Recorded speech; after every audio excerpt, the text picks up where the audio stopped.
Tonight, good morning, in case you've just been joining us here. I'm Anna Bruno. I'm here at the 2019 ICF Canoe Freestyle World Championships. I was waiting for a fellow announcer to join me, and unfortunately they're going to be a little bit delayed, so you're stuck dealing with my voice. I don't believe what I said before is starting, but we are here at the semifinals, starting off with the women's semifinal round.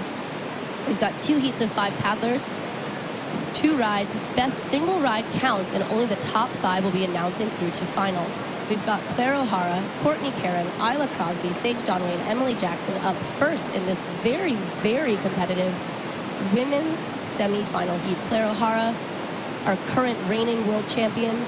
Courtney Karen, a former junior silver medalist, no stranger to the international competition stage here. Isla Crosby in the finals in Argentina. Really, really talented athlete, as well as I believe a British champion multiple times. Sage Donnelly, a former junior world champion, former silver medalist in the junior class, and Emily Jackson, a multiple world champion. I believe one of our announcers here in the live venue this week actually said, if you don't know who Emily Jackson is, you clearly don't know much about kayaking. And then after that, we will have our second heat. So again, all 10 of our women athletes today have really any chance of being in the final. I'm joined now by James Ibbotson of Great Britain. Yeah, these semi-finals for the women and men coming up later on is going to be a big one. Lots of big names. I think at this point in time, it's going to be really hard to call who's going to make tonight's finals. We've got lots of experience, especially in this first semi-final. We've got defending world champion Claire O'Hara, multiple-time world champion Emily Jackson. We've also got Sage Donnelly, who was world champion back in 2015 for the juniors. Isla's been in so many finals at these big competitions, and Courtney's been around forever. So yeah, it's gonna be tight, and that doesn't even count for our heat number 2 with again very stacked. And in this feature, you know, this feature is challenging. It is hard. It has been realistically 2 or 3 big moves, and that is what most of these women have been scoring. So it might not take that much to move through the next round, or every single one of these ladies could have just been holding back all week, ready to throw down here in the semifinal round to guarantee themselves a spot in where they really want to be, the finals. Right now, our first athlete of the morning, Claire O'Hara, starting it off with a spin, playing it safe, looking to set up for one of those bigger tricks, probably that McNasty. Claire giving birth to daughter Sky only 7 months before, and realistically only being able to get back in a kayak a few weeks ago, showing that all of the years of training and experience certainly pays off when it comes to smart competing, and just having tricks like that beautiful McNasty with air in the bag. Yeah, Claire throughout this competition just been so excited every time she can land that McNasties, and making her comeback not long ago after 2 years out of the boat, just hitting them McNasties. That's all she's wanted. I saw her yesterday after she made the cut to the semi-final. She was so excited, she couldn't believe it. I know, Claire, remarkably humble, an athlete that just continually gives back. You saw her out there all day yesterday, not only competing, but coaching the junior men, the junior women. And I think she said to me, she was like, I've exceeded every single one of my expectations for this Worlds. I'm just so excited to be out here and to be back competing. Yeah, Claire getting through these first couple of rounds by laying down solid rides and McNasties each way, just pulling that steady and consistent card out. She's definitely experienced in these competitions, current reigning world champion. She's back here, maybe not quite looking to defend her title. I don't think that's her aim for this one, but you know, the way she's been going, you never know. It's true.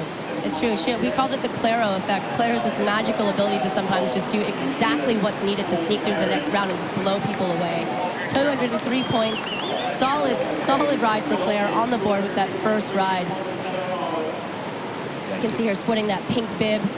Yeah, that pink bib meaning that she got a medal 2 years ago in Argentina. That number 2-1-2 for the women's class, number 1 for her finish place. So everyone out there knows. But next up, Courtney Karen of New Zealand, the flying Kiwi, choosing to start things off with an entry move from upstream as she goes to line up and drop into the feature, looking for that maybe entry McNasty, maybe getting an entry 1 out of that. Then going to start things off right with a McNasty over the top, looking to bring that space. Ooh, going right into a loop attempt, but unfortunately tapping the bottom. Yeah, that bottom often getting in the way of some of these bigger moves. You just hit that bottom and it sends you flying backwards and out of the feature, just like we saw there with Courtney. Very unlucky, but she's dealing with it like a pro. Straight back into the eddy, 20 seconds left to go. One of the challenges of dealing with this feature has actually been the fluctuating water levels. We're working with dam release, and we're really, really fortunate to have the water levels we do. There's that beautiful loop. Courtney's been dialing that in all week, maybe going for a reverse Felix. But yeah, then this morning, starting at 10 o'clock, the women went to warm up, and the water wasn't even fully all the way down here yet. And so I think this feature might just be still a little bit shallow as it's filling in. Yeah, the water level could change throughout all of these rides. Not by too much, but a little bit can make a difference, make it a little bit deeper. Just move those sweet spots around. But everyone here has been here for a couple of weeks now. They've been training on all sorts of different water levels, so they're going to have the skills just to crack on, find them sweet spots in no time at all. I do think one of the, there's a lot of athletes, a lot of kayakers that can go out there and throw tricks and their home feature. But the ones that really truly shine, the ones that make it through this next round, are those that are able to adapt on the fly, who can have their tricks no matter what feature they're in and know how to maneuver them or adapt them from place to place, level to level. Courtney with 120 points. She goes, oh, wow. She's like, I can't believe they gave me that, but she's excited. It's always a good feeling to start your day off with some points on the board. Again, 2 rides, 1 ride counts. Yeah, not a bad first run there for Courtney, but we are going to look up to Isla Crosby. She had a little bit of a nightmare in her quarterfinals yesterday. Her spray deck just popping off, but she showed her class by jumping back in and absolutely smashing her next 2 rides to book her place in this semifinals. Those of you checking in with us early this morning, just before our mics kicked on, there may have seen her actually checking her spray deck again today to try and make sure. She's actually switched her kit around to try and make sure that doesn't happen again. Also because it's a bit chillier this morning. Going for a nice loop, see if they give that to her after her maybe entry McNasty. I'm pretty sure her parents, John and Bobby, are at home watching and cheering her on right now, as is a lot of this, the community here in Sword. Isla was one of the last paddlers to go in our preliminary rounds, and it was pretty funny. It just shows what kind of person Isla is, just how warm, friendly, and likable. She's going for that phonics monkey. Yes, beautiful. But every single paddler, I think, all the females were out there going, yeah, I made it through, but what about Isla? Is Isla going to go as one of our last paddlers? And so it was really just cool to see that level of support as everyone was cheering her on as well. Yeah, everybody wants her in the eddy with them. Isla's first ride, maybe not quite the ideal she was looking for. We saw her tap the floor a couple of times, but really pull it back, paddling hard to make sure she stays in the feature.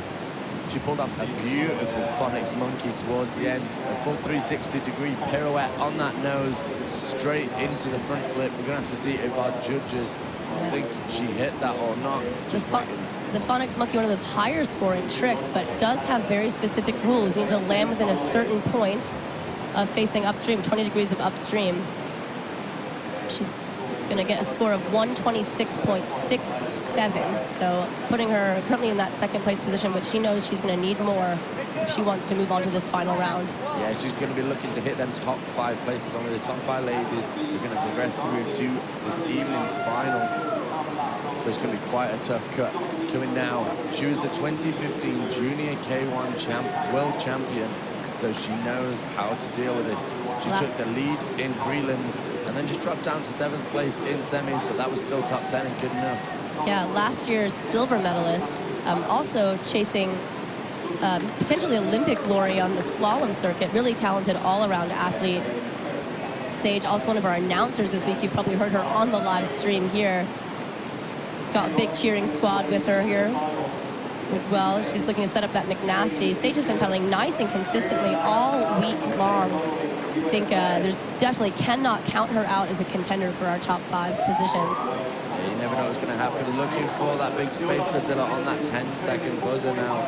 Trying to spin it around, get a couple of cartwheels, linking them into split wheels.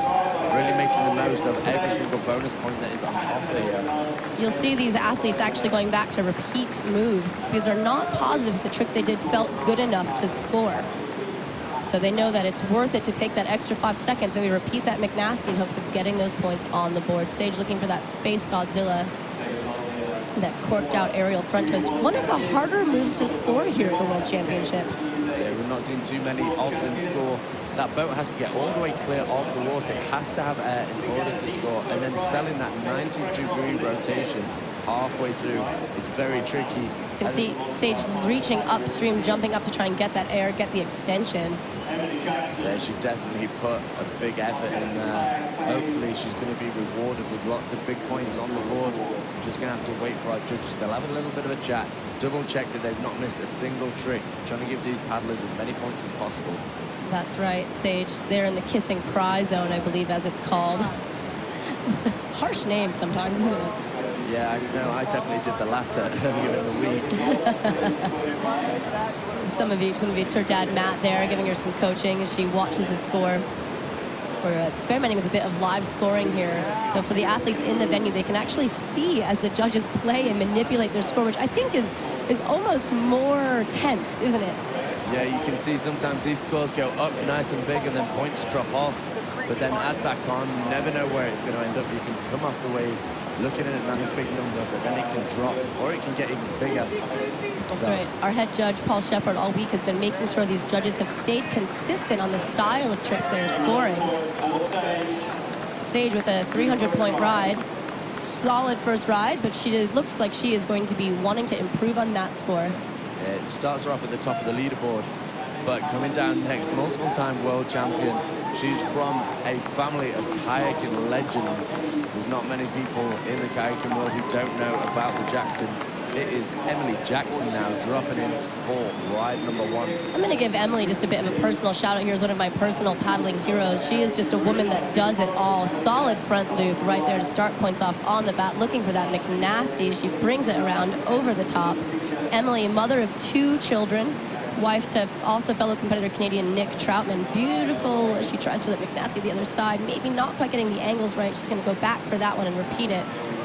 Just a really strong competitor. She heads up the Jackson team, really willing to help other people out. I think this is just a superhuman and definitely a paddler to admire and look up to as she just keeps getting better year after year, going for that Space Godzilla.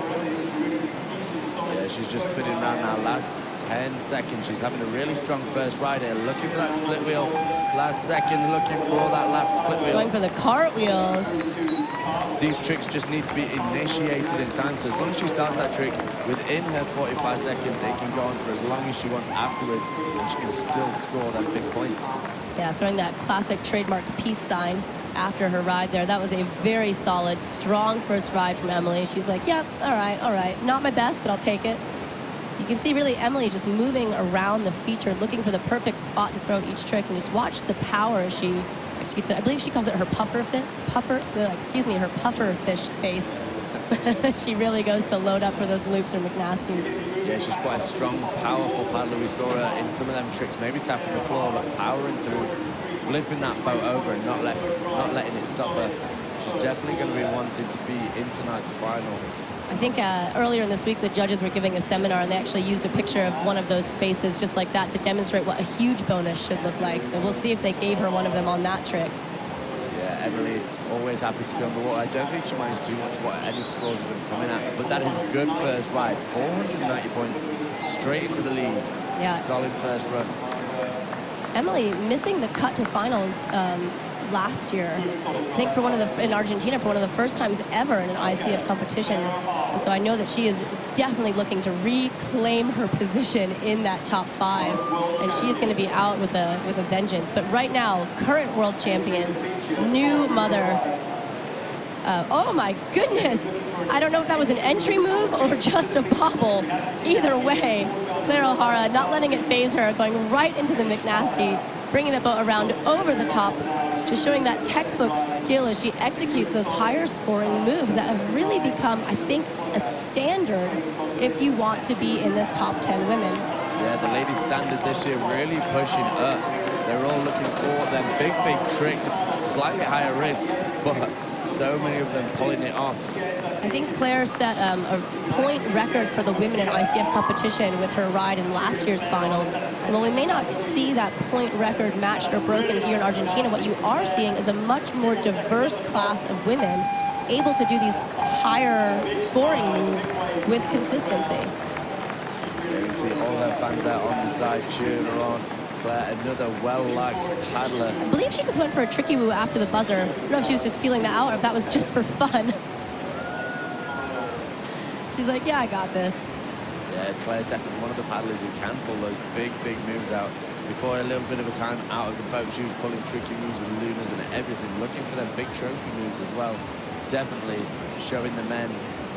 I think Claire is, for me, absolutely one of those paddlers that has had some of the biggest influence on youth in this sport, coaching around the world, and not even just kids, but pretty much anyone that she comes in contact with. I was joking just the other day that a big reason that I'm here competing in ICF competition or even on your live stream is actually a result of, you know, encouragement and support from Claire. She made me get in a squirt boat. I mean, it took a lot of encouraging with a lot of other people, but yeah, I think just really one of the most supportive athletes out there across the board, which is really cool to see.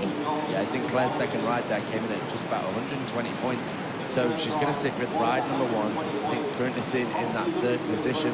There's someone who's going to look to upset that, move up the rankings. It's Courtney Caring from New Zealand, our only Kiwi paddler of this entire competition. That's right. New Zealand is a bit far away. Everyone still knows that they're here, though. Courtney, yet another well-liked paddler. Everyone knows when she's around. Always happy. She is. Courtney just brings amazing energy and stoke to any event. We've had her on the live venue all week, just cheering on the fellow athletes. Just really, I think she's someone that just takes the time to try and get to know almost anyone. Her uncle Kev is here supporting her. He's been at a lot of world championships, and I think he was saying, Courtney, just gets more fun for me too, because I get to meet your friends, and I think they become my friends too. It's fantastic. Courtney just spreading the Kiwi stoke and cheer the sweet Asbro, going for a Felix, one of those wave moves on the buzzer, looking to score those smaller points, knowing that they can still add up. Yeah, every point definitely counts in this final. It's going to be a tough cut to make. There's Uncle Kev in the hat with the Kiwi flag. Yeah, so these ladies are getting 2 rides this morning, and only their best run is going to count. So they're trying to get one safe ride on board and then going big. We saw Courtney there looking for some big loops, looking for huge air bonuses. But taking the risk of potentially flushing off the feature. We're just going to have to wait and see how that tactic paid out for her. Currently sitting in 5th position right now, hoping to climb up that leaderboard and put her name in the mix for our final.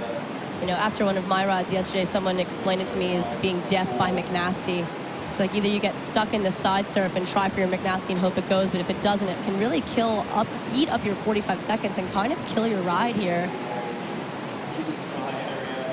Courtney's second ride coming in just 90 points, so she's going to stick with ride number 1 for now. 120 points, sitting in 5th place. She's going to have to watch our second semi-final very closely and keep a track of where she is.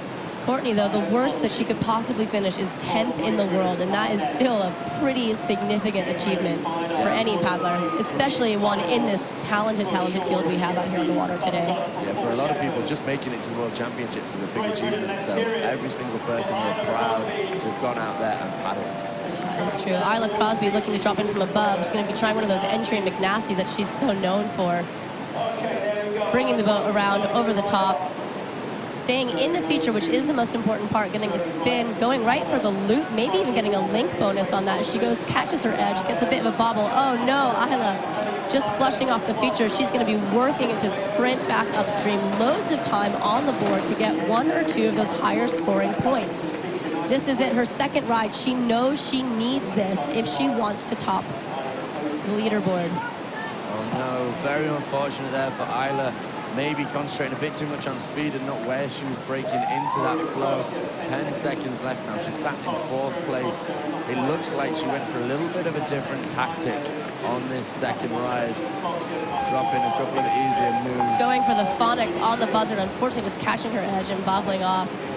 I think there's still a big smile on her face. She knows it wasn't her best ride, but still super happy. She's had a semi-final with some of the biggest names in kayak freestyle right now.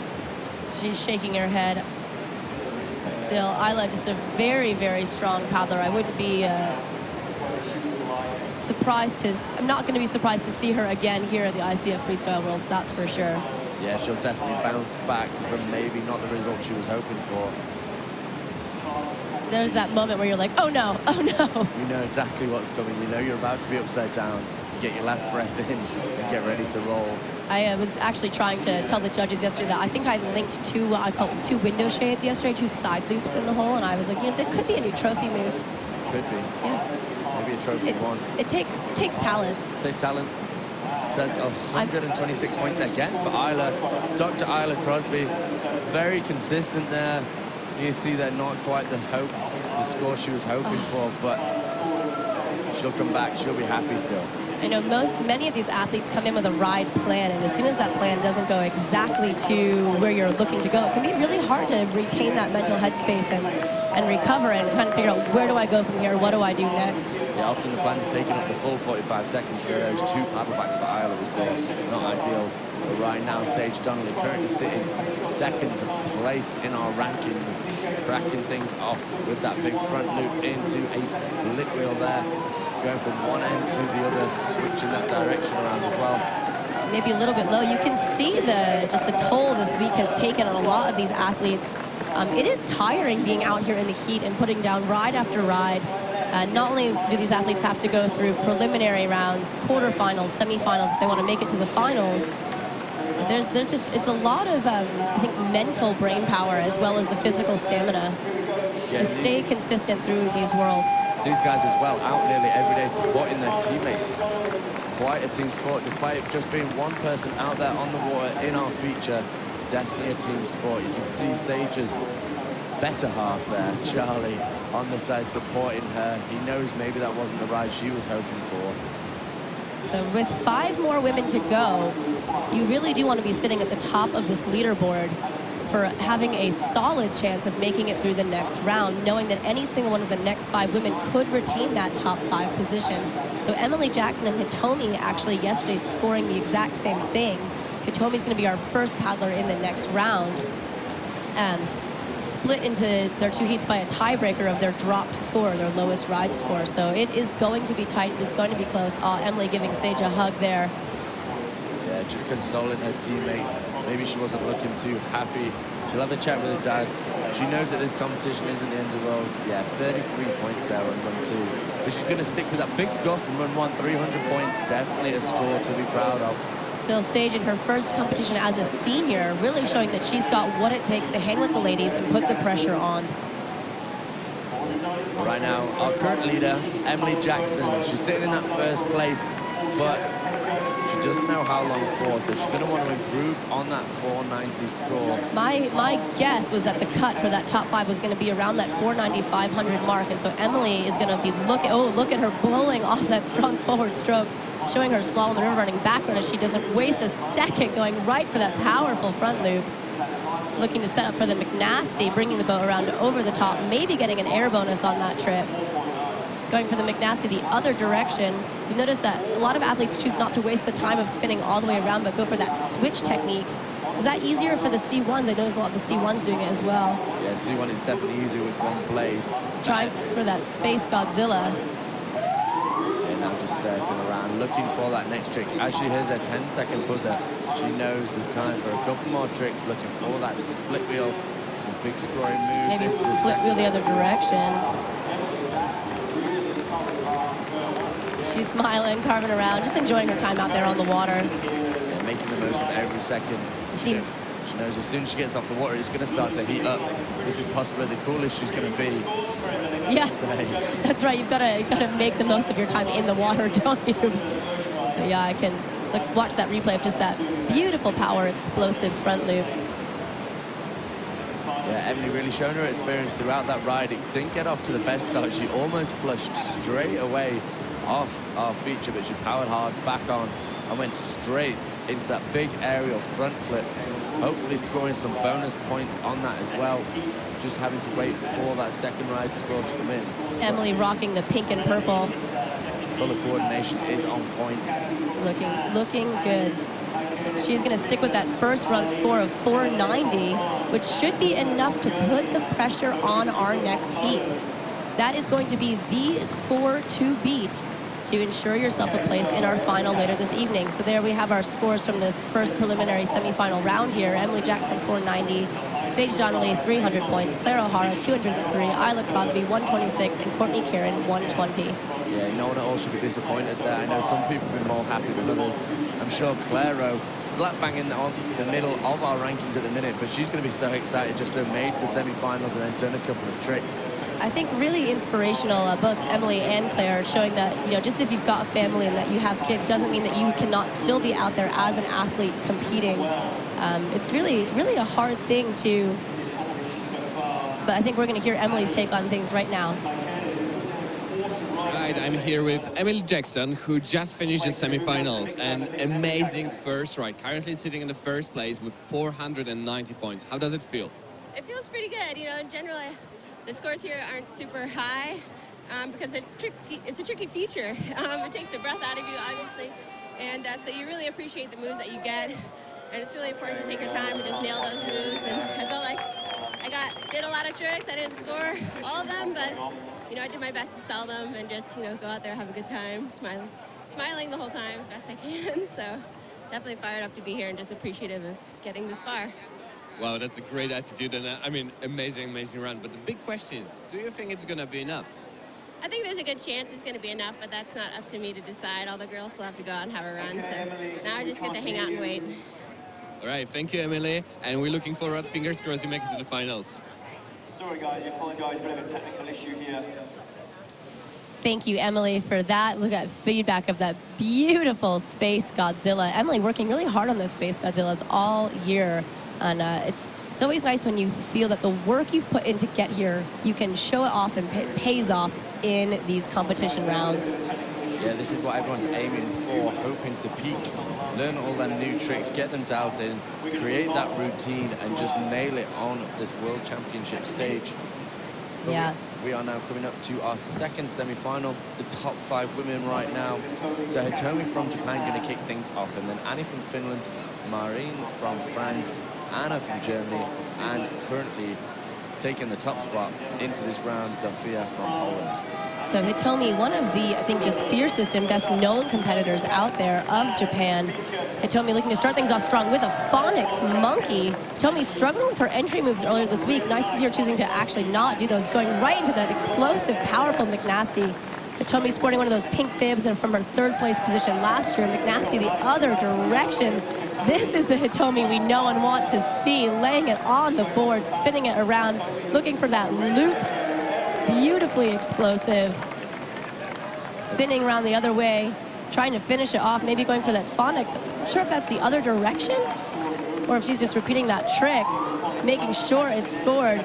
Trying for a lunar orbit. Yes, Hitomi. Hitomi firing on all cylinders there from second number 1.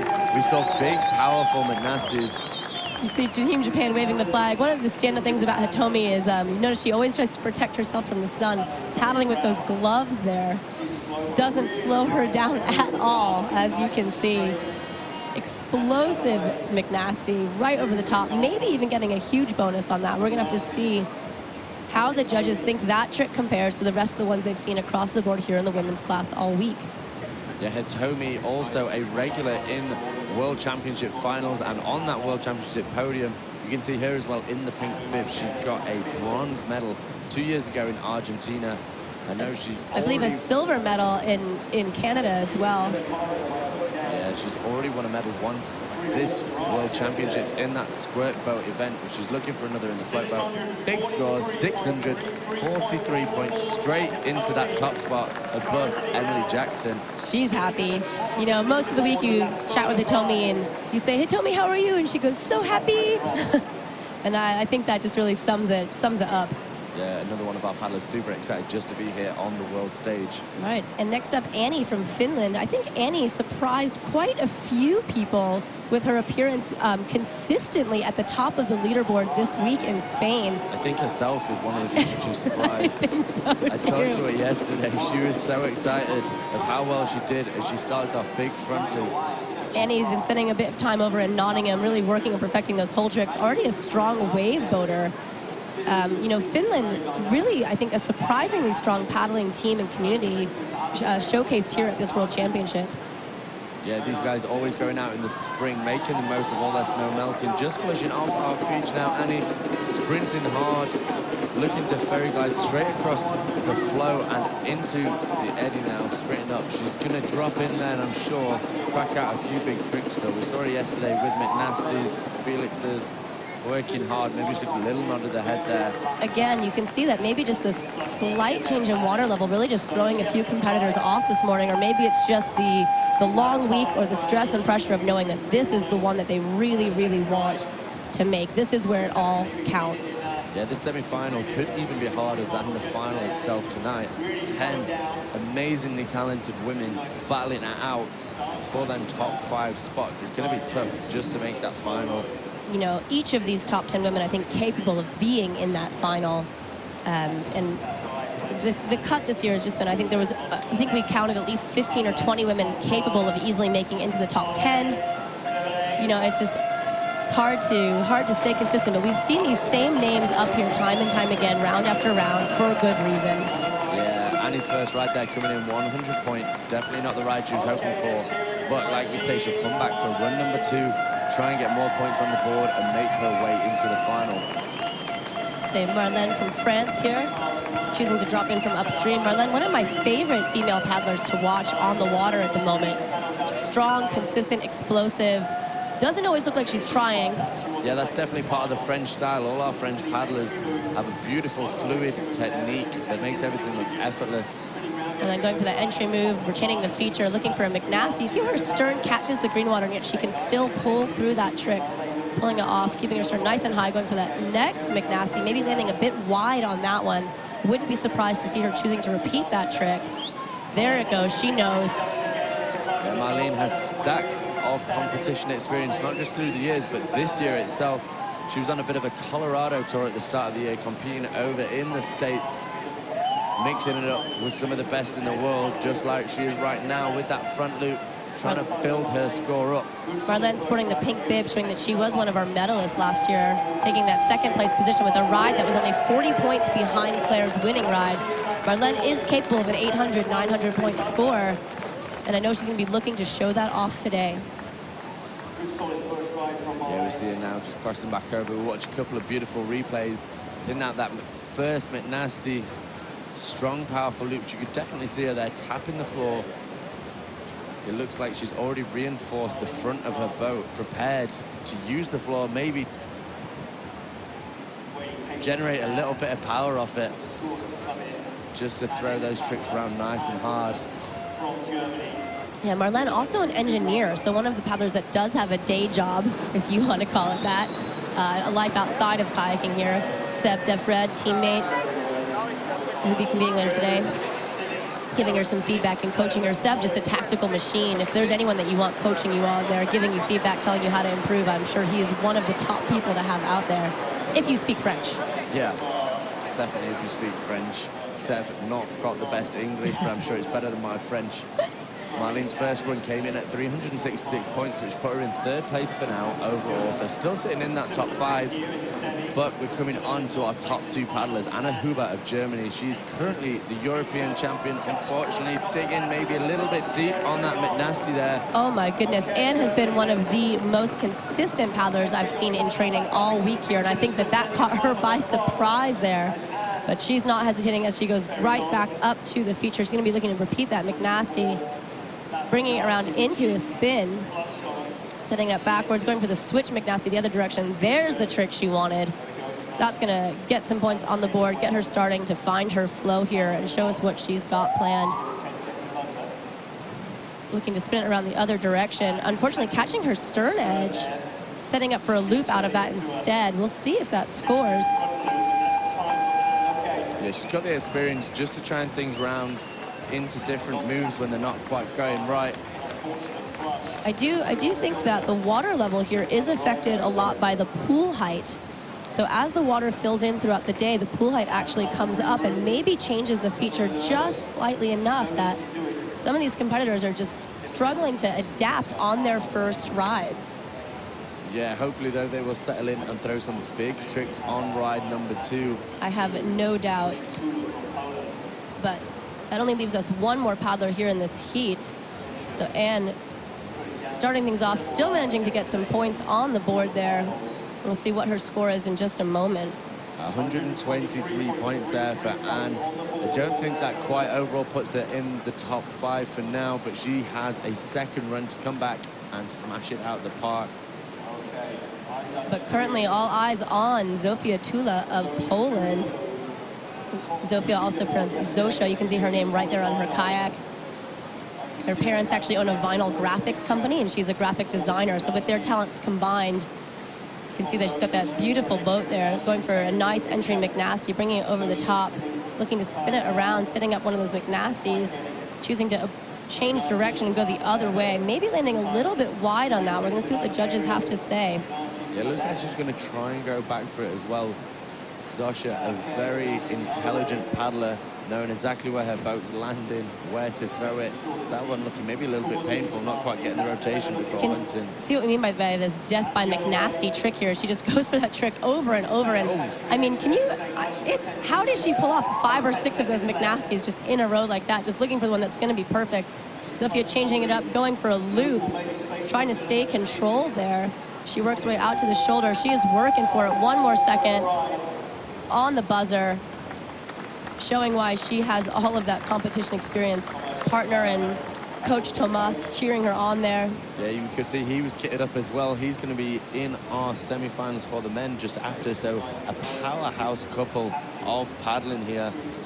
Yeah, there's a lot of those. I think it really helps to have someone with you, pushing you constantly, having someone to train with, if you will. I know that you hail from Nottingham, where a surprising number of our top 10 competitors in both fields have spent a lot of time. And I believe where the next World Championship is going to be held. Yeah, the World Championships in 2 years coming to my hometown of Nottingham. It's going to be good fun. We have a lot of good holes there on our whitewater course. That's why so many people tend to come over and train. It's some of the best whitewater. It's consistent because it's a man-made whitewater course. So I think all of you Nottingham locals are going to have a lot of requests for a spare room or a couch to stay on in the next 2 years as people come to refine these tricks. Yeah, definitely. That first run score for Zasha, 326 points, puts her in 4th place for now. There's a couple of people from this heat who are going to want to overtake her, so her spot isn't quite safe yet.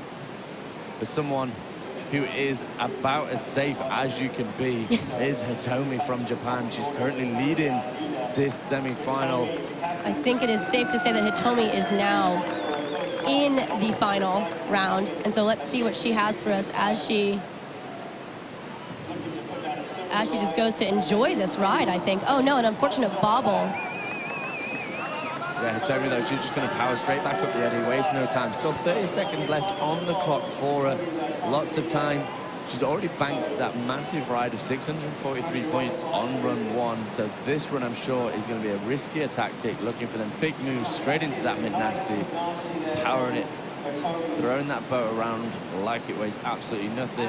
And again, the opposite way, getting some big air on these tricks, looking for that phonics monkey, one of our biggest scoring moves that you can pull out the bag. Hitomi is just on fire. Was that a clean McNasty she just did try? Super clean. A super clean McNasty. So no use of the paddle at all at any point in that move from being backwards. She was trying to spin it around 180 degrees into a front flip with her paddles in the air. Who does that? That's big, big bonus points if you can get it. Like I said, this second ride a little bit more risky. just seeing what she can get away with. Big score for run one, so definitely this is definitely where, when you know you're safely into the finals, this is where, as an athlete, you get to play around with those tricks that maybe you're considering throwing later on tonight, but you're not sure how they're going to go, or you just want to see if you can score in competition for personal best achievements. Yeah, definitely working it out, seeing what can go for the finals. Maybe thinking about additions to her run just in case she needs it. Looking up, hoping that that second round score is going to come in pretty soon. 340 points, so she's going to stick with that big run one score of 643, sitting pretty top of the leaderboard. She should have nothing to worry about from this. So was that Hitomi's second run? And she was our last paddler, so that means, no, that was her, she was our first paddler, excuse me. So that means we still have 4 more paddlers to go to see who will be joining Hitomi in that final this evening. So sorry, I blanked out for a second there. Couldn't believe it had already been over. I was like, no, it's gone too fast. Sorry to put the stress on you. It's crazy. You do get emotionally invested in all of these paddlers. For those of you following along at home, you can follow the live scores as they update on our ICF-live.com. Annie looking to spin it around for McNasty, wanting to secure her place in the finals. She knows she's got what it takes, and she wants to make sure everyone else does too. 25 seconds left on the board here. There's the McNasty. The pressure is on every single one of these competitors going for the Felix. As you said, Annie, a smart competitor, knowing that sometimes the small points can add up. Last few seconds now, that I think she's going to have to hunt for some bigger moves. That lovely McNasty, maybe just bobbling up onto the top. She tried to sprint hard to stick it. Who knows, maybe she finished that move whilst on the feature still. We're going to have to wait and see what our judges have to say. Those guys, the experts of kayak freestyle, they might not all be able to pull off these tricks, but they can spot them when they happen, know every word of that definition. Yeah, I do not envy their position at all here at these World Championships. It is a tough job, and we could not do this event without them. But they are definitely, I don't know if in some ways they're the ones holding the power, or do you think that's the athletes? It's quite tricky. The athletes always at the mercy of the judges, but then at the same time, the judges kind of at the mercy of the paddlers. And the standards that they set, yeah. Yeah, new tricks often being made up, which they have to learn as well. So it's a little bit of a mix. A love-hate relationship between them both. So right now, Sage Donnelly is sitting in that 5th place position, waiting anxiously to see if Annie is going to knock her out here. And unfortunately... Yeah, 126 points. That's going to bump her up a little bit on our leaderboard. Maybe taking 8th place there, I think, for her 8th or 7th place, maybe a joint 7th. But unfortunately, that will not be Annie joining us in the finals. But still, what an achievement to showcase your skills here all the way through this World Championship here in Sort, Spain. Marlene. She's currently sitting in 3rd place right now, so she's pretty safely into our finals for tonight. But she's going to want to improve on her score and move up that leaderboard. 3rd is not going to be good enough for her. Looking for that McNasty, really powering it over. And you can just see the focus on Marlene's face as she's only focusing what she wants to do next, thinking about the next move, lining up for a loop or a Space Godzilla. Again, carving out onto that shoulder, knowing exactly where she is as she goes for that split wheel, maybe looking for the split to cartwheel link. Those link bonuses adding up points on these smaller moves. Yeah, this is looking like it could be a strong ride there for Marlene, unfortunately. Tapping the floor on the 10-second buzzer. Not long left now, but she still looks for the feature. Final buzzer there, on time. We're going to have to wait and see. Does that push her up our leaderboard? Currently sitting 3rd place with 366 points. She'll want to move up to take 1st place. It's going to take 643. I don't think that was the ride to do it, but still a very, very strong ride to really secure her spot in these finals. We still have Zofia Tula, who's sitting in 4th, and then Anne Hubner is our last paddler that can significantly change up this order. Yeah, Anna Huber, the only one of our last 5 not currently sitting in the top 5. She's the only one that can knock people out. Sage Donnelly sitting on that bubble with 300 points. She's going to be watching Anna's second ride. I'm sure she'll be cheering her on, wanting the best for her. Marlene's second ride there, 456 points. She improves keeping third place for now, just behind Emily Jackson. Yes, but always a good feeling to improve your score and put the pressure on the other ladies. Our final lady who can change things up is Anna Huber. Yeah, and our current European champion.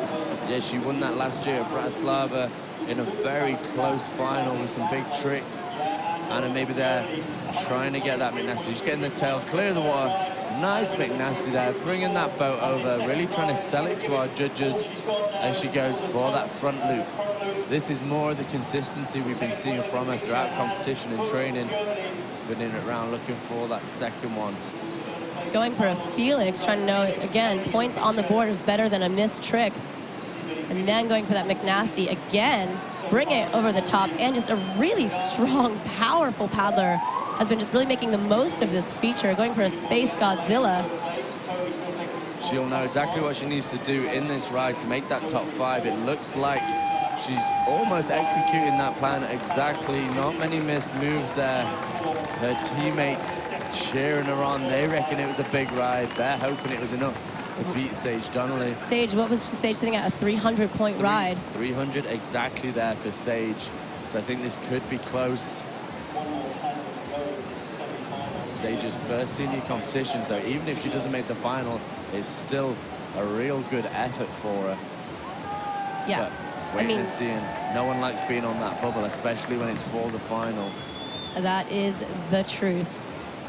I believe the nickname Bubble Boy or Bubble Girl has been given to many a 6th place or 11th place finisher at these World Championships. Those who just miss out, sometimes by an annoyingly small margin, sometimes by a big margin. Sometimes by something as small as 3 points. I think in the men's squirt boat final, 4th place was determined, 3rd and 4th place was determined by a mere 3 points.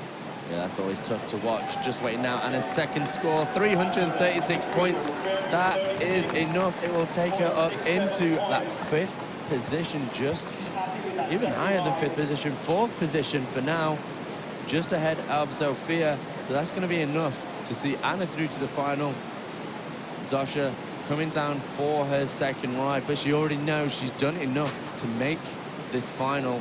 But she's going to want to make it in style. She doesn't want to be our first paddler off tonight. This is the benefit of earning yourself the right to go last in your heat, is you get to watch, see, and know where you stand.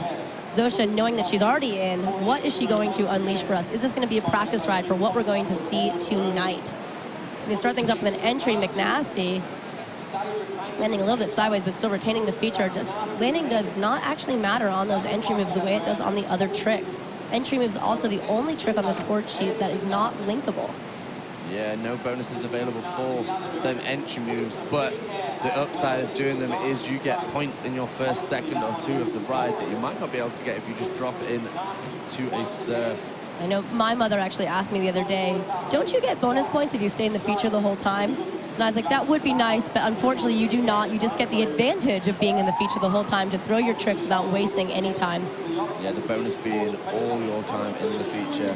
Icing for a Space Godzilla, maybe a split wheel, looking for a Phonics Monkey, but unfortunately just missing it, going in for the other way on the buzzer. That's going to be close. The judges will have to see. They will have their stopwatches out. Head judge Shep will determine if that was in time or not. But it looked like a beautiful effort, so even if it wasn't, she definitely knows she's got it in the bag for tonight's final. Yeah, you could see coach and partner Tomas giving her the thumbs up there. He looked happy with that ride. Again, this is all warm-up now for these top 5 ladies. Now they've got a big break, time to relax, refresh, hydrate, and maybe go over their tricks, maybe watch the live stream from this morning and see what they can tidy up, clean up for this evening. Yeah, definitely watching their runs back, seeing what can be improved. Also, what other paddlers did. They might not have been watching throughout these heats, avoiding seeing and putting the pressure on themselves. So they might go back, have a watch of Hitomi's ride, see what it takes to get big scores. That second ride, 323 points, almost exactly the same as before. So she is going to stick with that 5th place moving into our final. but we now have our top 5. Hitomi from Japan, Emily Jackson from USA, Marlene from France, Anna Huber from Germany, and Sophia Tula, a diverse So final. again, what you're looking at on our screen here is actually the heat finishing order. To see those updated live results for who will be moving on, go to icf-live.com. That should show up here on the screen shortly. And here we go. That little Q means they have qualified through. Once again, Hitomi of Japan, Emily Jackson, USA, Marlene Donnelly of France, Anne Hubner of Germany, and Zofia Tula of Poland. 5 different countries represented in our women's final this evening. Yeah, it's very rare. You see that often. A lot of our countries have strong paddlers. The USA definitely having a strong representation. Great Britain, a strong representation. So This might be the first time in a long time we do not have one of our Great Britain paddlers in that women's final. Yeah, the girls still doing themselves proud. With that final, 5 different countries, 3 different continents. It's about as global as you can make a World Championship final. It is whitewater kayaking, absolutely a global sport. But I think we're going to head over to our mic zone for an interview with one of our athletes from this round. All right, thank you. And I'm here with Anna Hubner. Just made the cut for finals in her last round. How nervous were you before your run? I was very nervous. Like, my goal was to make the top 5, and yeah, so what's quite a bit of pressure. Well, for sure, it's a big relief and a great job on making it. Congratulations. The finals are going to be in the night. Do you think it's going to be more difficult, easier? Do you like paddling in the night? I don't know. I mean, it's a big show with a lot of people watching probably, so, but I'm stoked to make the top 5, so no matter what happens tonight, I'm happy. All right, last questions. Are you going to change your ride? Add some tricks maybe, do something new in your final run, or are you going to stick to your routine? I think it's my secret. All right, well, we cannot wait to see that in the finals today, in the evening. Anna Hubner, one of the 5 finalists. Tune in, wait for the semi-final of men to come in. Thanks, Anne. I'm going to be joined here by Lowry Davis as we head into our semi-final round for the men here at the 2019 ICF Canoe Freestyle World Championship. Lowry also competing in the women's class with myself earlier this week. Yeah, and that's right. actually one of the few competitors at this World Championships to have been here in 2001 as a junior. That's right, yeah. I believe I actually saw some hilarious video footage of you getting what could be considered a pretty amazing beatdown. Yeah, that's right. It was a pretty gnarly hole here back in 2001, and I was just 16. It was my first international. I was wide-eyed and didn't really know what I was getting myself into. My friends were just on the bank cheering to me to go right, and basically, if you cartwheeled right, you ended up in the pit, as we called it. Corin used to shout, "Get in the pit!" from the bank, and I heard the 10-second buzzer go. No, I could only cartwheel right, so I was like, well, I'll go for a cartwheel. I went for a cartwheel, and yeah, I went in the pit, and I got absolutely beat down. My helmet got ripped off my head, and I rolled up a couple times without my helmet, and then realized that actually it was pretty unsafe to be in that hole without my helmet on, so tacked out my boat and came up cheering. As you should. How is it to be back here now, more than 10 or 15 years later, and see how the sport has grown and changed and how this feature and venue has evolved since those early days? So it's so nice to be back here. I have so many great memories from Sort. It's such a great venue for an event like this because it's such a small town. We can just like wander around and see our friends from all around the world. Many of whom are going to be actually coming up very soon here in this first semi-final heat. So we're going to see Pringle or James Bevington about to drop into the hole of Great Britain. He's going to be followed by Peter Szanka of Slovakia, Rob Crow of Great Britain, Gav Barker of Great Britain, and Thomas Kopinski of Poland. So Pringle, a former world champion. Yeah, that's right, winning back in 2015. 2011. Oh, sorry, yeah. At Platling, Pringle starting things off with a McNasty, going for a loop, followed by looking for a lunar orbit. Going for a Phonics monkey. Pringle, a strong competitor who's been absent from the whitewater kayaking scene, the competitive scene for many years. Just really amazing to have him back here. Yeah, it's been really nice to have him back on the British team. looking for the Lunar there in his first of his semi-final ride. So these guys get 2 rides, and their best ride will count. So they basically got to go all out. They want to make the top 5 to make it into the finals that's later today. You can see Pringle tapping the bottom there a bit unexpectedly. You can see that smile, like what just happened, but he knows he can shake it off. He's got some points on the board, but he is going to want to, my guess, improve that first ride. Yeah, I'd say so. We've seen Pringle lay down some pretty awesome rides earlier in this competition and in training, so we know that he can lay down definitely a pretty solid score, probably looking more like the 1,000-point mark, and that will be quite a way off that, I'd guess. Pringle did win in Platinum with around a 1,000-point ride, which is now going to be, I think, the cut to make it into the final. Yeah, it's great to see this progression. I mean, the rules do change slightly. Trick values change slightly year to year. So it's a little bit hard to compare previous scores with current scores, but certainly if we were to look at the moves that Pringle was doing in Platling, we'd be seeing probably, even in the quarterfinals to make the cut into this semi-finals, probably his final ride that won him that gold medal would probably be just enough to make him in the top 20. Into this quarter, or certainly semi-final. So James coming in with a 583.3 for that first ride score. He's going to be looking to start his ride over from the top of that. You can see him actually exiting the feature there. And I know his parents are here cheering him on. And they're going to be looking to see him put a stronger ride together in that second round. But currently, laser focusing in. Peter Čonka of Slovakia. Yeah, Peter also has been competing for a great number of years. So we see him really consistently in competition, looking to link a blunt into a McNasty, just tumbling over the side there. So he's going to try and do that move again. Unfortunately, just catching the tail and flushing out of the feature. It looks like maybe he's just going to save it until his next ride and just go all out in that second ride. Remember, it is... Was that just a check to see if his deck had stayed on? A lot of these athletes really kind of showing some uncharacteristic bobbles this morning. As he goes for a tricky woo into a loop, going for one of those trophy moves. He's like, whatever. So I might as well just go have some fun now. Show what he's capable of. Oh my gosh. Linking the cartwheels and the split wheels together as he moves right from them into that trophy move. Yeah, we saw him displaying 2 of the big trophy moves there, showing that he definitely has the skills. Unfortunately, with that early flush, he's not going to score that many points, even though he did get those 2 trophy moves. But still showing us what he's capable of and what he's looking to throw down. Watching this video feedback here of him, just you can see just how much the extension of his body throws him upstream to look for that McNasty.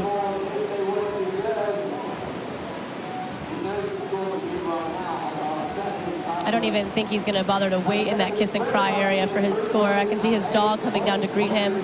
Son, little Peter, wife Nina also here competing and supporting him. Yeah, Nina finished 11th yesterday, just missing the cut by 3.33 points into the semi-finals. That's such a brutal... That is gutting. Yeah, Peter's first ride score, 308 points. He'll definitely look to improve that. We know Peter has far more in the bag, as he displayed with those trophy moves. So now we move on to our next paddler from the UK. We have 3 British paddlers in this first heat of the semi-finals. Rob dropping in from above. He was in the finals at the last World Championships, so we know he's got what it takes to make these finals in the World Championships. Looking for a nice big McNasty. Following off that entry move, Rob, a strong paddler. Oh, you could watch his stern just tapping the bottom there. It's not phasing him. He's going for a lunar orbit, but unfortunately he's pivoting around on the stern there. Oh my goodness. The pressure is on for the men here in the semi-final round. 2 rides, only 1 ride score will count. Top 5 men advancing to our finals later this evening. Rob going for a phonics monkey. Surfing out, looking for the lunar orbit. Maybe bringing that around. We'll see what the judges have to say if they like it. Going for a spin. Phonics monkey the other direction. He looked up at the clock then as the buzzer went. Disappointed he didn't have time to do just one more trick to try and make his way through into that top 5. Oh my my goodness, eyes are going to be on the scoreboard here, not only for this heat, but also for our next heat. Rob showing off that characteristic huge air on his McNasties. Yeah, and really elevating the boat in the pirouette there for the Phonics monkey. It's got to be above 45 degrees, which is actually quite a challenging thing to do in these short boats, to keep the boat elevated as it pirouettes round. That's right. The judges will be watching closely, see if that stern dips down and actually touches the green water on that trick. It does look like we're seeing quite a lot of nerves out there from these guys. They're so want to be in that final this evening. All of them really want to be under the floodlights later today. So I think every single one of these athletes yesterday throwing down a 900 at least point ride. So they are all capable of being in that top 5, and who it is going to be, we are only going to find out after this. Yeah, that's right. And because it is a best ride counts kind of situation, everything can change as each ride is taken by each one of these athletes. So it really is going to be interesting right to the last ride of the last person in this semi-finals. So 495 for Rob Crow. That's right, Rob again choosing to exit his boat. Oh, Gav looks fired up here. Gav, Rob's teammate, also living in Nottingham, training loads. He's one of the most dynamic and explosive paddlers out there. Rob was actually, Gav was the only person in our top 5 yesterday to not have a world championship title, but he certainly showed why he was there and that he belongs there. Gav, I think, making it to the final last year in Argentina as well. Oh, just missing the cut. He finished 6th place, yeah. So he's going to be looking to do better than that this year. Yeah. Like, it's easy to think that Gav's been around on the circuit for a long time. He's certainly been on the freestyle scene a long time, but this is actually only his 3rd World Championship, which compared to basically pretty much the rest of the top 10, kind of makes him a newbie. A newbie, yeah. Everyone else has been coming to these World Championships for many years, so. That's true. You can see the fire in his eyes, though. He's going to look to start things off, I think, probably with an entry McNasty. So he's backing things up, retaining the feature, just controlling that bobble, going for the McNasty. Unfortunately, flushing out of the feature. Gav, again, powerful, explosive, great edge control, but there's always that fine line of too much power. Yeah, I mean, Gav, he's known for going big, but unfortunately, sometimes you can just go a little bit too big. You go too far into the air and you end up too far back on the pile and flush out with the feature. So it's a fine line.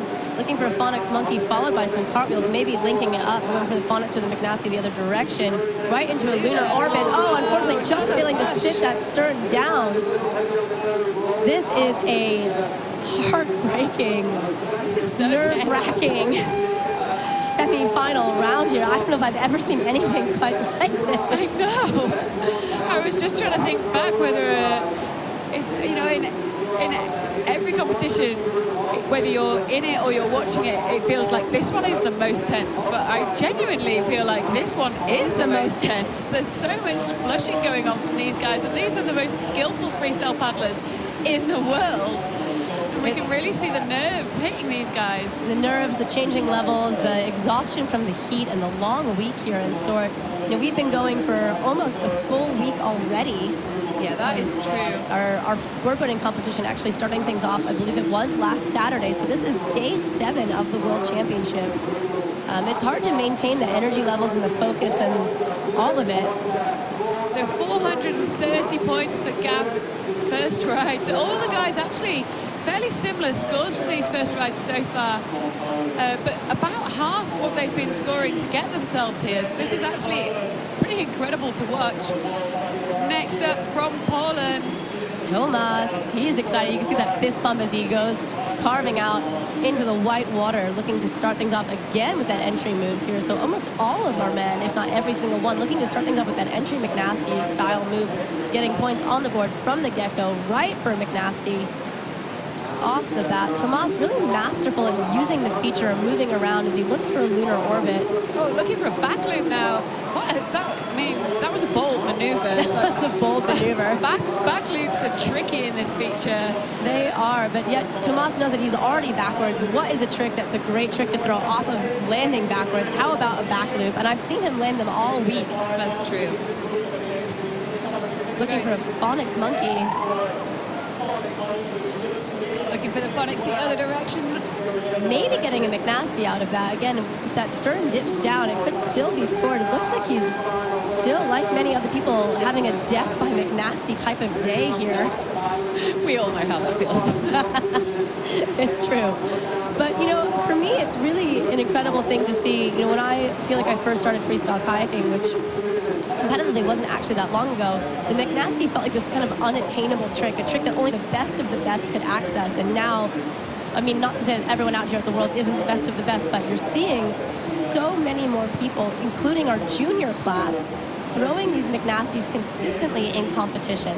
Yeah, it's incredible to see. You know, yesterday we saw the junior finals, and it was so cool seeing how both of those classes have really stepped up. You know, I've been coming to these competitions, as you said, for many years, and let me tell you, my first event here, there was nothing but cartwheels happening, so... Maybe some spins. Oh, yeah. Tomas with 444 points, 440 points. That's going to put him, I believe, waiting for our live website to update here. But currently leading this heat, James Bevington of Great Britain, sitting with 583 points. We know he's capable of much, much more. He wants it, looking for that color coordination. Yeah, we're pretty color coordinated in the British team. You are indeed. You really set the standard, I think, for that. Pringle looking for a McNasty, bringing it right over the top, showing that competition experience as he goes for the McNasty. Beautiful in the other direction. Pringle earning that nickname on a camping trip as a kid that is now still adorning the bottom of his kayak. Just, looking for that phonics monkey, but just catching a bobble. Oh, no! Going for a reverse roll the other direction, looking to move as fast as he can back up the eddy. So he still has 17 seconds on the clock. That should be enough to get his way back into the feature and try and do a few more tricks to earn his way into that top 5. Remember, we have another heat of men still to go, so we have 5 paddlers still to come, and they were the guys who scored the highest tricks yesterday. So Pringle staying it safe with that loop, looking for the phonics the other direction. Oh my goodness, Pringle just busted out 3 high-scoring tricks within 8 seconds? Smile on his face. He's stoked with the end of that ride, and he should be. He knows that he just put down the ride that he needed to put the pressure on the rest of the 9 men still to come here.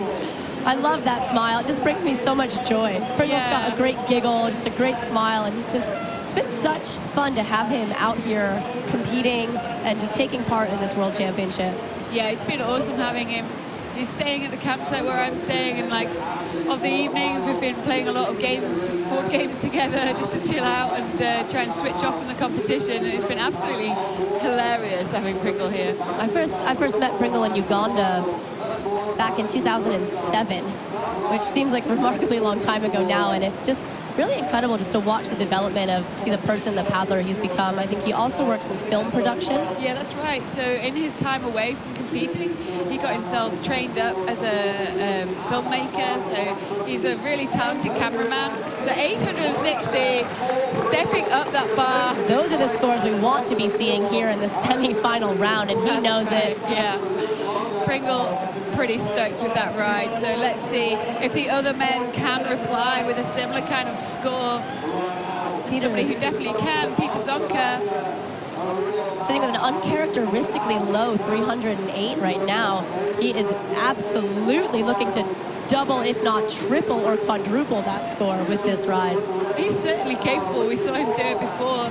And there we go, the blunt into the McNasty, starting out far better than his first ride, looking to link some ends together.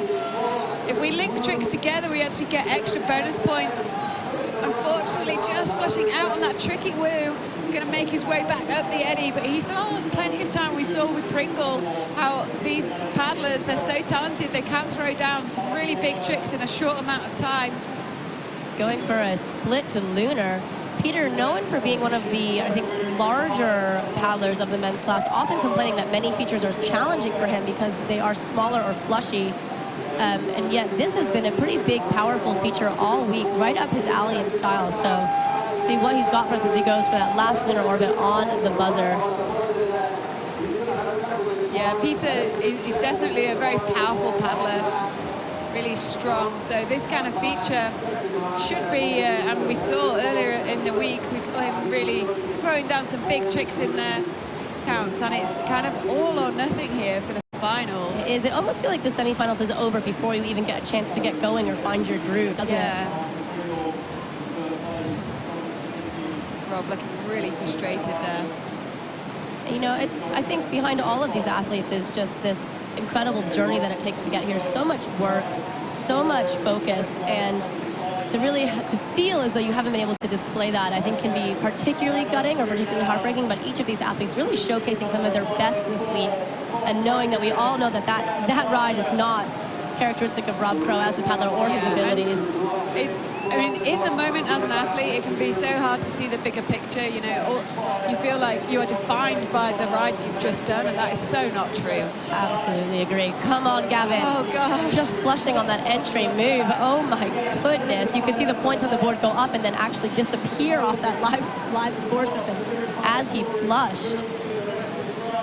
So Gav back in the feature now with 30 seconds left, looking to try and set himself up for his first trick, going for that McNasty, tapping the bottom on the way, trying to force the boat through. Going for the McNasty the other direction. This is just anybody's game here. Gav still with 15 seconds on the clock, going for the lunar orbit, maybe looking for some cartwheel ends or a tricky woo. Is he going to go for one of those big loops that he's known for? Struggling to set himself up on that corner there, going for the phonics monkey just as the buzzer goes. Looking for the extra loop. Gav knows that is unlikely to be enough to get him through. But, I mean, as you said, I mean, these guys, we would normally be seeing them doing rides that are at least double what we're seeing right now. That's, you know, the conditions are going to be the exact same for the next 5 guys, so who knows what we're going to see. At this point, it's going to be who can handle the pressure, who is going to be the most adaptable, the most consistent to get their tricks no matter what the feature is doing. And there's just no way to know who is going to come out in our top 5 positions right now. Okay, he did actually step up his score a little bit there with a 510 points in that second ride. So I think that might slot him into second place. I'm just going to check that. I believe that is correct. That'll put him right behind James Bevington. Tomas with a 440, also looking to minimum double this ride score. It's going to be setting up, facing downstream, looking for that entry McNasty. Beautiful entry McNasty coming over the top right into that McNasty. Strong, consistent. I don't want to say this out loud because I feel like every time I say it, something happens that goes wrong here. But as he pulls off that other McNasty, you can see all the repair jobs Tomas has done in his boat this week. I know. I mean, looking at his boat, you would not believe that actually that boat was new only a couple months ago. But he's been having to repair it practically daily here because he fully commits to every trick he does. And he would rather get the trick and have to repair his kayak than not get the trick. That is the truth. Competitors not allowed to change kayaks in between rounds, so there's always a risk of paddling that carbon boat and going full out in a feature such as this one, where we have seen athletes consistently flirting with the bottom. I mean, I'm pretty excited. Tom Ashton did a full ride in the feature, full 45 seconds there, staying in the feature, managed to avoid the flush, showing that he can handle the pressure and is not distracted by what's happening to all the other athletes around him. I would not be surprised to see that score significantly increased from his last ride.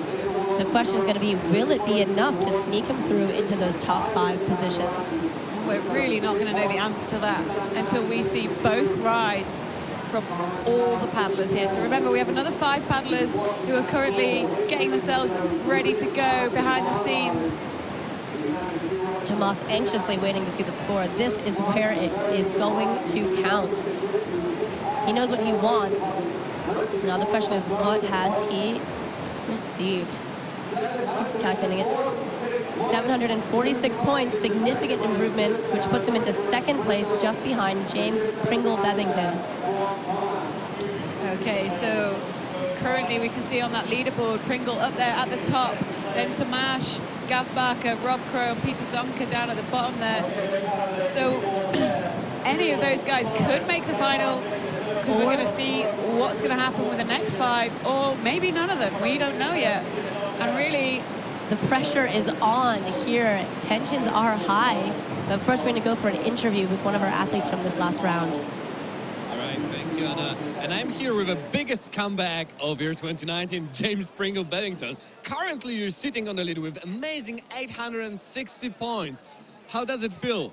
It's unbelievable, quite frankly. I never thought I would be in this position right now, and it was a tough level, so I'm extremely relieved to be in this place, and some great competitors to follow, so fingers crossed. Yes, definitely. You're saying it was a tough level. Would you explain to our viewers what was tough about it? So I think the level, it's slightly lower today, so it means, although it's a bit stickier, you're hitting the rock a lot more often when you're in the middle of the moves, which is sometimes pushing you out or kind of messing up the start, which is why you're seeing a lot of the paddlers and myself sort of tripping over mid-move. So when it gets a bit higher, you can go bigger and it gets much easier. All right, well, that explains a lot, definitely. Big question. Do you think it's going to be enough to make it to the finals? I think I'll be very lucky if I get in, but I'll be amazingly happy if I do. All right, and the last question is, if you make it, are you going to keep to your routine or are you going to change it slightly? I need to find some more moves and go a bit bigger, I think. All right, well, best of luck for you. Fingers crossed that you make it, James. Well done.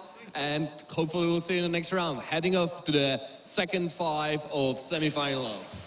James is going to be watching this next round of our men's semifinal very closely to see if he's going to retain a spot in those top 5 positions. 2 rides, only 1 ride counts.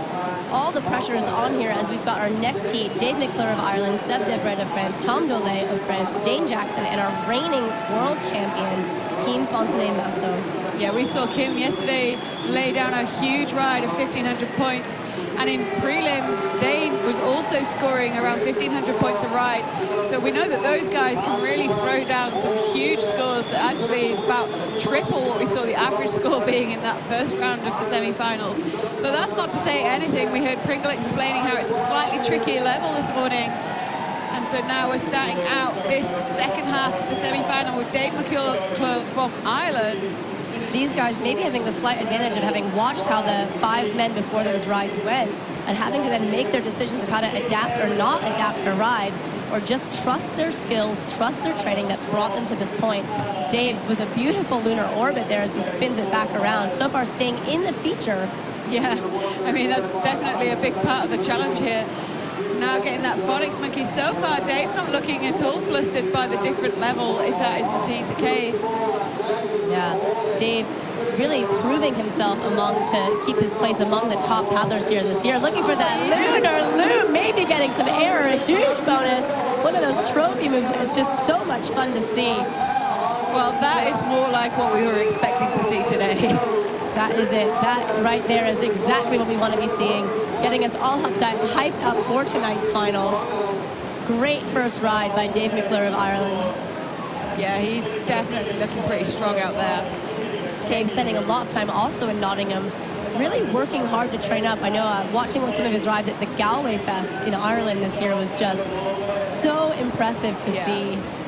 Just the progress that he's made as a paddler in this past few years. I know he missed the cut to the top 20 in Argentina. What a difference a year and a half can make with some training, some focus, and I think really that desire just to see yourself atop of that podium. In Argentina, I feel like he did have most of the tricks, but he didn't have the experience to control his emotions to be able to string together a ride. And that's the thing here for a competition. It's not just having the skills to do the tricks, it's being able to cope with the pressure to put together a great 45-second ride. So 930 points. No wonder he's smiling.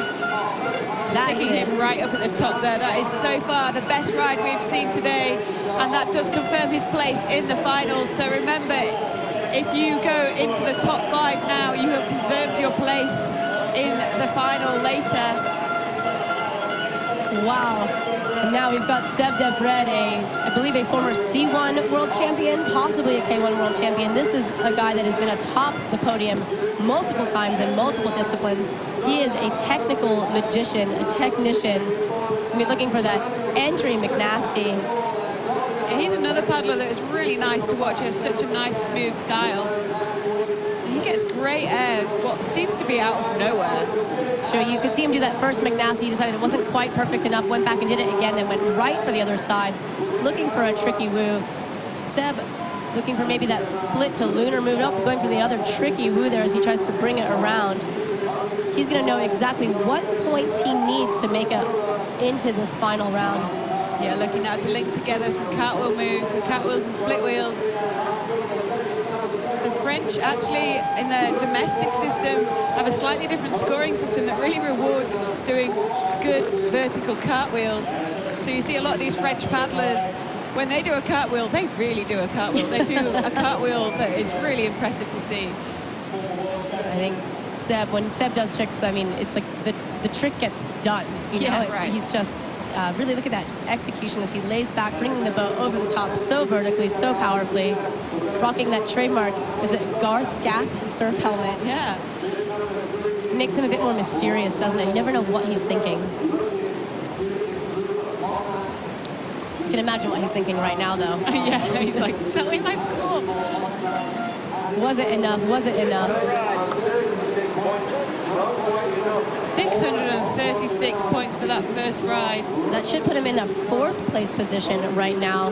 So that may put him in the final, but not where he wants to be comfortable, especially not with the paddlers left to come, Tom Donnelly, Dane Jackson, and Kim Masso. So yeah, right now, we've got Tom Donnelly of France, the current junior world champion. Yeah, he's moved his way up into the seniors and showing that that makes no difference. He's still one of the best paddlers in the world, regardless of age. He's already got himself 1 gold medal from the World Championship this week in the C1 category. Yeah, it's great to see so many of these men actually competing in both K1 and C1, showing that there's a lot of transferable skills there. Yeah, really, I think bringing up the level of the sport, too, in both categories. You know, it's not enough to be good at one. You've got to be good at multiple tricks and being able to access those tricks in multiple ways. Going for a Space Godzilla, maybe a loop. Going for an uncharacteristic face surf there. Not really phased. Maybe looking to split wheel his way back up to the top of the feature. Tom spinning it around.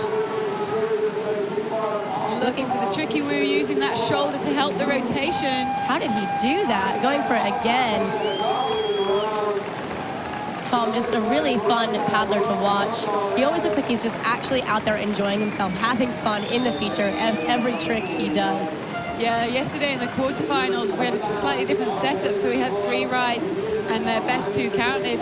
His first 2 rides were pretty awesome, and he knew he'd made it through already. So in his 3rd ride, it was just really fun. We saw him just throwing tricks for fun that he probably wouldn't be throwing in a normal competition ride, and we saw him do a really cool exit move where you do a back loop into a front loop downstream. And I really wish that got rewarded somehow in our competition structure, because they're really cool to see. You do get an entry move, so why not add on an exit move? I know, yeah.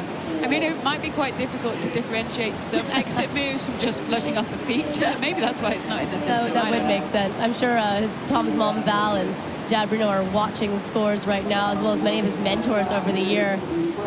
He's shaking his head here. Tom, I think, one that's been raised by the paddling community around the world, spending time in the U.S. At Saint-Pierre-de-Boeuf, the play park just outside his hometown of Lyon, France. There's a pretty hilarious video out there online of Tom, I think, looking like just a little miniature dirtbag, his face covered in Nutella, running around as a small kid, just throwing massive tricks. You know, he has been one to watch for a long time here, and it's really nice to see him establishing himself amongst his top paddlers in the men's class. 856.6 points. So I think that'll put him in current 3rd place. So he has secured his place in the final later, but he was shaking his head. He knows he can do better than that, and he wants to make sure that he goes through to the final in a higher position as possible, because you go in reverse order. So being higher ranked means that you get to watch your other competitors go before you. Currently dropping in former world champion, the man, the myth, the legend himself, the Dane Jackson. Dano starting things off strong, entry move right into a McNasty, taking his time, slowing down to set up these tricks that he knows he needs to score, wants to score, looking for a lunar orbit into some cartwheel ends. Dane, just incredible edge control and consistency here. Looking for the tricky with the other direction, or was it the first way he's done that trick into a phonics monkey?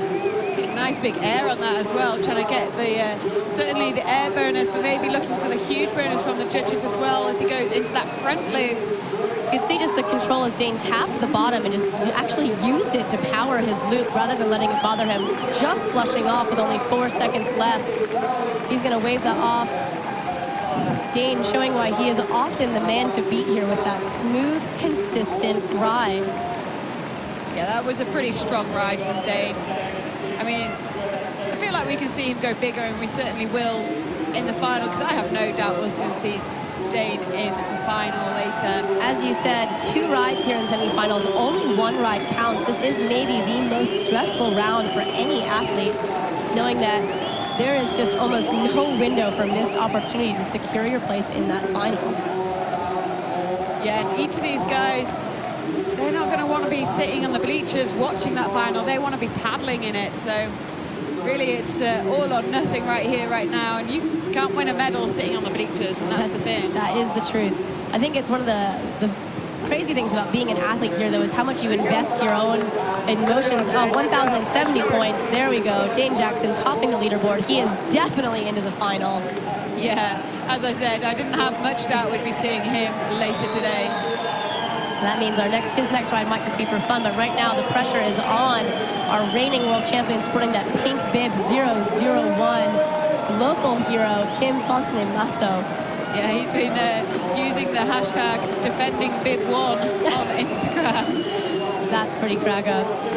Starting things off with that entry move, Kim laying down a 1,500-point ride yesterday, looking for a blunt McNasty, not altering his style or his ride at all so far. McNasty the other direction. Looking for the lunar orbit, bringing it round. Might even get a little bit of air on that one as the boat popped up a little bit as it came round. Looking now for the tricky move. Oh no, tricky loop. Going for those trophy moves. So much fun to see these trophy moves being thrown in many of these rides here. A little bit unexpected, if you ask me. Going for the Phonics Monkey, definitely getting air on that trick. You can see his boat standing up well above the foam pile. Yeah, Kim must know that he's probably done enough to make the finals now, so what he's doing is trying to beat Dane's scores so that he can be top of the leaderboard. Now it's a little bit of a psychology game, I think. It is indeed. It's going to be who is going to earn themselves the right to go last in finals, to watch what every other athlete has done and know exactly what you need to do to be world champion. Kim absolutely on fire in that one, and he's punching the air, knowing that that was a really good ride with trophy moves in there and some really big nasties, Phonics Monkeys, lunar orbits, tricky moves. We really saw all of the big tricks. You can see what I believe was the Catalonian flag flying in the stands there in support of him. You know, his sister Nuria is commentating at the Catalonian TV. I'd love to know what she's saying right now. I bet she's excited after watching a ride like that. It must be so hard to stay calm and impartial when you're watching your brother competing to defend his world championship title. That is the truth. Again, so many strong paddling families out there in the game right now, showing that kayaking really is a family sport, a team sport, and one that's better when you've got other people, friends, or communities to do it with. There we go, 1,250 points. He's punching the air. He's like, yep, that'll do. So that puts him up to the top of the order and secures his place in the finals later today. So we're going to go back up for the second ride. Remember, 2 rides, best ride counts. So regardless of what they've done so far, their second ride could be the one that counts. Dave Mcclure coming in for his second ride. I'm pretty sure that he is already through to the finals. There's only really one paddler left that could really change up the order of things, but he doesn't want to leave anything to chance. He's going to throw down, entry move right into big air McNasty, going for a McNasty the other direction, linking it possibly into the Phonics Monkey. Going for the Phonics the other direction. I'm not sure how he managed to pull off that second Phonics. I got tired even just talking through them. He definitely had to muscle that one out, didn't he? The feature was not helping him whatsoever. No. Dave looking to set up high, looking for a lunar orbit. Trying to set the stern down. He may have been trying for that lunar loop there. Hard to say. We saw him put that trophy move together in his last round. I think he wants that lunar loop. He's looking to set up again. He's already done a lunar, so I'd say the next one he wants. It's just not playing ball for him in this ride. Going for the tricky woo instead. You know, one day I'm going to bust out just that casual tricky woo just because. But until then, I can just sit here and watch in admiration at all of these top 5 and top 10 men, and just the skill and precision that they bring to the sport here. Yeah, it actually is sort of more impressive sometimes to watch how these guys throw tricks out of a mistake. You know, they just adapt and go with it. I agree. Just that edge control, that boat awareness, body awareness of knowing how to save something and turn it into something else. Yeah. You know, I think I read somewhere from Steve Fisher that, you know, a great paddler isn't one that never makes mistakes. It's a great paddler is someone that can recover from mistakes well. Yeah, I think that's very wise words there. So Dave's second ride coming in at just 730. So his first ride score will be the one he takes through, and he's currently in 3rd place. He's definitely in that final. We just don't know what order he's going to go in. So Seb Devred currently sitting outside of that top 5. So for him now, this is all or nothing. Is he going to be in that top 5 and in the final later today? This is it. The pressure is on. He is more than capable of it. He's sporting that bib number 3 from last year, starting things off with an entry McNasty. Going to look to start things off with a beautiful, clean McNasty, showing his paddles nice and high. He did not use those to stick the trick in the feature. McNasty the other direction. He is just racking up the points here from the get-go. Looking for a tricky woo. Trying to cartwheel out of it, but kind of just missing that next end. Looking for that split wheel. Maybe going for that lunar orbit. This is a move that I've watched Seb execute again and again, using the split wheel to set up for the orbit. Yeah, quite a few of the guys doing that. Tricky woo, other direction. Spinning around, 10 seconds left. What has he got for us? Maybe a split to Luna the other way. Nope, changing up, going for some cartwheel ends. Trying for that other lunar orbit, and that is time. Is it enough? Well, there was certainly a lot of big tricks. Those first couple of McNasties were pretty huge, and as you said, getting the bonuses. Getting the clean bonus, probably the huge bonus, I'd say, on that one too. And then you can see him trying to link those smaller cartwheels and split wheels together, maybe trying to link some small tricks out of the big tricks to really rack up the points. Look at the air on that McNasty. Oh my goodness. Paddle staying nice and high out of the water, and the move that I call Look Ma, no hands. You see the replay from a different angle there. That's really cool. I quite like the aerial shot there. You can see him almost cocking his wrist back and rotating just a bit sideways to really showcase that that paddle was clear of the foam, so the judges wouldn't have that paddle be obscured. There was no way they could miss it. He tried to do that trick clean. I mean, again, showing absolutely amazing awareness during the middle of a trick to be able to kind of show off that you're not using your paddle. So here we go. It's come through as 896 points, and that is enough to stick him into that top 5. So that's bumped him up. Unfortunately, I think just knocking Pringle or James Bebington down into that 6th place position. No, currently Pringle is in 5th, and Tom Dole has just gone down into 6th, which means that Tom Dole... Oh my goodness! Tom Dole has just been knocked out of that top 5, but he is the next paddler to go. So, will Tom Dole be able to step up? Oh gosh, this is so tense. This is so tense. This is a semi-final. This is what we're all about here at the World Championship.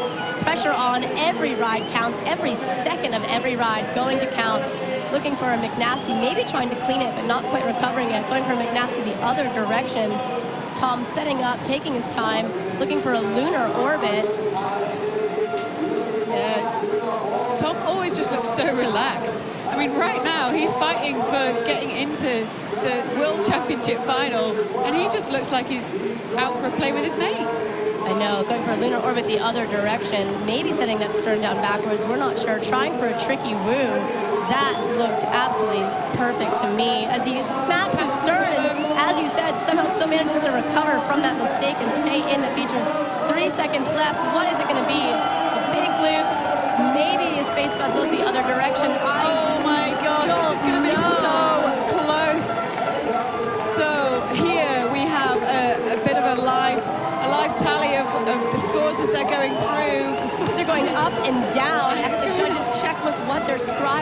actually recording. And it is right on that bubble line. What is going to happen? How can you do this to us, ICF? We're basically having to hold our breath here as that score comes through. This is almost cruel. Yeah, we're gonna have to wait it out for this one to find out who are going to be our athletes. So Pringle's score was 860. So basically, we need an 860 out of Tom's ride to get him into the final. So will it be Pringle or will it be Tom Dole taking that final slot? Waiting for his score to come through. The judges want to make sure they're getting this one right. They're taking their time over it. It's coming through, and there it is. Tom Dole has done it. He has gone through with 963 points for that ride, putting him actually in the top 3 going through into the finals. Oh my God, he has got to feel a little bit of relief about that. I think so. And a lot of stoke. So wow. So does that mean our top 5 is actually going to be staying the same top 5 that we saw in the semi-final heat here? It absolutely is. So these 5 guys showing that they are for sure the top 5 paddlers here at this competition. But right now, Dane Jackson's going to be looking to best that score of 1,200 from Keem. I have no doubts he wants to go into the finals in that top position, looking to set up the McNasty, waiting for the perfect moment to get the most air out of that trick, going for an lunar orbit and uncharacteristically catching his stern here, trying for the tricky woo, cartwheeling out of it, but then again catching that bubble. You can see him almost laughing at himself. He's like, I don't know what's going on, but I'm still going to throw Phonics Monkey like it's nothing. Yeah, right. The Jackson family, no stranger to topping podiums. His sister Emily will also be competing in our women's final later this evening. Yeah, that's right. And their father was actually the winner here when I was here back in 2001. He was actually our first alternate for the U.S. team this year. So EJ's incredible. 18 years later. It really is, you know. And this year, Dane is actually the oldest paddler on our U.S. senior men's team, which really showed up a kind of a changing of the guard, if you will. Every other paddler under Dane's 25, 26 years of age, and for EJ to be in that first alternate position is pretty remarkable. Yeah. Yeah, Dane's now the old guy on the tour here. I mean, that makes me feel really old. I like to call him. Dane was like 11 when, well, I think in 2000, no, maybe even younger, in 2001. Oh, and now he's the oldest on the US team. On the men's team, But yeah, not counting Clay Wright, who was our, obviously our world champion in sport boating again this year. Yeah. But yeah, pretty funny. Dane, 12:30. Keeping it casual. Keeping it casual. There's a casual 12:30. That's just 20 points behind Kim's first ride score. So Kim knows he's going through to the final in that first place spot, but not by much at the moment, just 20 points, which is absolutely nothing to these guys. That's just like one bonus and one trick, not even. 2 spins? Yeah, it's really nothing in a ride that is 1,200 points. It's one link bonus, isn't it, really, on one of those higher tricks. You add a cartwheel out of one of your bigger tricks and you've got those 20 points. So Kim's going to want to show that there is more of a gap between him and Dane than 20 points. Can he do it? Carving around, looking for the blunt. Ooh, clean he's blunt. just having fun. This is cool to watch. Trying for the lunar loop, or lunar... I don't know what that was, but somehow McNastying out of him, almost what looked like a window shade to me. I've really got to get him to teach me that skill. I've got the first part dialed. Yeah, me too. Kim waving it off here. He's going to save up his energy for tonight. Oh, look at that. You can see on the screen there, those two 1,200 point rides. So 12.50 for Kim and 12.30 for Dane Jackson. That is so close. I think followed by... what was the next score? There was that 960 by Tom. So yeah, actually there's a bit of a gap between Kim and Dane, and then we've got Tom and Dave both coming in at mid 900s. Again, and Seb Devitt just under 900, so it's all pretty close there. And you can check those scores at ICF-live.com to follow along with us. It's so great having this live system. You can literally look at the rankings changing with every ride. As they happen. So Keem getting congratulated there. He feels good. I think we're going to be checking in with him and also our ICF president, Jose Peruena, not long after this. But until then, just a moment of just, I think, absolute just respect and admiration for every one of these top 10 athletes here in our women's and men's semi-final rounds here. But I think we're going to be just waiting for it. It takes a little bit of time, doesn't it, for paddlers to actually get over there. There we go. There's our top 5 that we'll be seeing in our final tonight. Kim Fontaine-Masso, Dane Jackson, Tom Dole, Dave Mcclure, and Seb Dev Red. What a strong men's class. That is going to be so awesome to watch tonight. I'm super excited to see what they throw down. So in the finals, it is 3 rides and their best ride count. So we're still going for 1 big score is what they need to get themselves a medal, which means that basically they're free to go as big as they can. There's nothing left. They're at no risk of not making it through. They're there. They've made the finals, so they just basically have to lay it all out on the line and see if that's enough to get them a medal. For a lot of these men, I think that that second ride for them, once they knew they were in their finals, was almost a bit of a practice ride, wasn't it? But for now, let's head over towards for an interview. All right, ladies and gentlemen, I'm here with Tom Dole from France, who won a C1 category before, and now he just made a cut for finals. Your first run didn't guarantee you. What did you feel going for your second run? I felt super nervous, especially because the scores weren't like super high, but high enough that if you mess up, you don't make it. And I almost didn't make it by 4 points on my first ride, so I was definitely super nervous for my second ride. Well, amazing job out there. The water level is slightly lower. Do you like it more or less? I like both of them. Right now it's a little more flushy, so it's a little tricky on like lunar orbits and stuff because you hit the rock. But I mean, I don't think you really notice it in comp, so. All right, and well, I don't want to jump the facts, but you won the gold in juniors 2 years ago. You won the C1. Do you think you could become the, well, let's say Dane last 2 years ago had a big chance of scoring 4 world championships in a row. Is that your goal, maybe? It's definitely my goal, but we'll see how it goes. No sé. All right, perfect. Well, fingers crossed. Congratulations, Tom, again. Great job, mate. And see you in the finals. Best of luck. Congratulations to Tom Dole of France there, making his way into the men's final in his first competition as a senior paddler.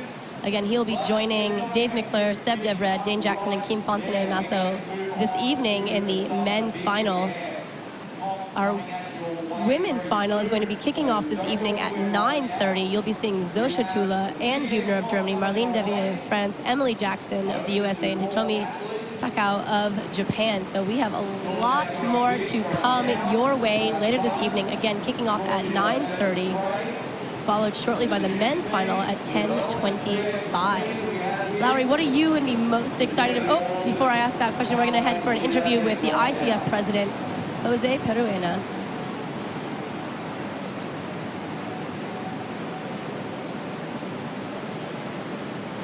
Estamos aquí con el presidente de la Federación Española, expresidente de la Federación Española y presidente de la Federación Internacional y miembro del Comité Olímpico Internacional, el señor José Peruena.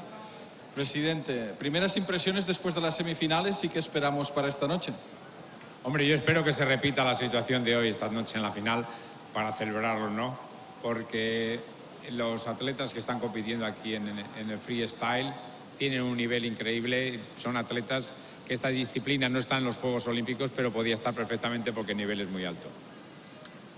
Sort ha hecho un gran esfuerzo para poner este estadio de freestyle en el río y para acoger nuevas pruebas internacionales, trabajando mucho el tema del legado. ¿Qué le parece? ¿Cómo cree que Sort debe continuar evolucionando este estadio y las pruebas que puedan venir? Pues para mí es una satisfacción como español que tengamos este estadio que se ha hecho aquí.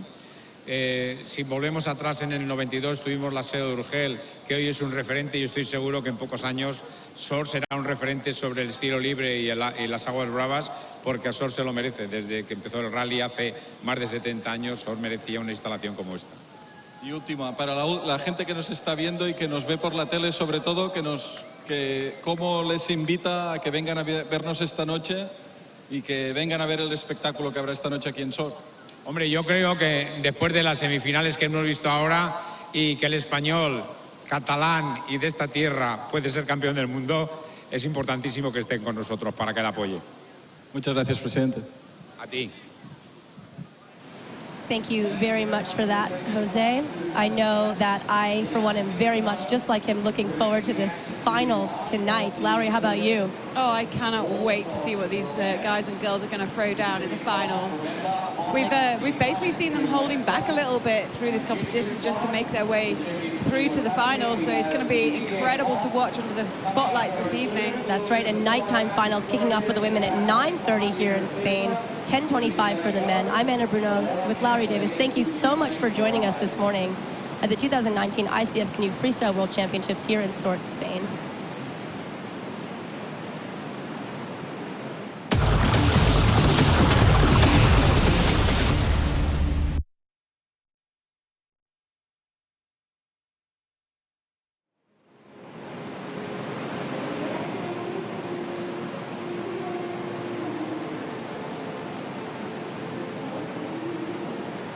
Judge Craig, you're around. You can manage the judging area. Please, Judge Craig.